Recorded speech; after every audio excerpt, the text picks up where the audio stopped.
বান্দাকে আল্লাহ রাব্বুল আলামিন তাকদীরও নির্ধারণ করছেন, আল্লাহর ইলমেও আছে, লিখেও রাখছেন, সব ঠিক আছে, কিন্তু বান্দাকে আল্লাহ একটা ইচ্ছা শক্তি দিচ্ছেন। ইচ্ছা শক্তি আল্লাহ রাব্বুল আলামিন দুই রাস্তার মাঝখানে বান্দাকে দাঁড় করাই দিচ্ছেন।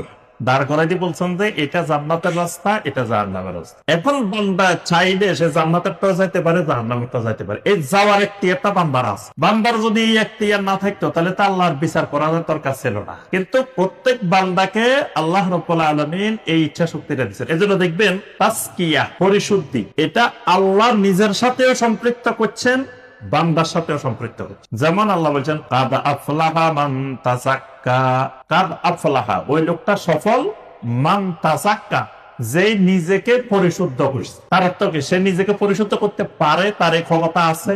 আবার কাদ আফলাহা মান যাক্কাহা ওয়া কাদ খাবা মান দাসসাহা, ওই লোক সফল যে তার নিজের নফসকে পরিশুদ্ধ করছে, ওই লোক ক্ষতিগ্রস্ত যে তার নিজের নফসকে ধ্বংস করে দিচ্ছে। তাহলে নিজের নফসকে পরিশুদ্ধ বান্দা করতে পারে, ধ্বংস করতে পারে, এটা বান্দার এই সক্ষমতা আছে, এই ক্ষমতা আল্লাহ দিছে বান্দাকে। তবে আবার আল্লাহ নিজের সাথেও সম্পৃক্ত করছেন।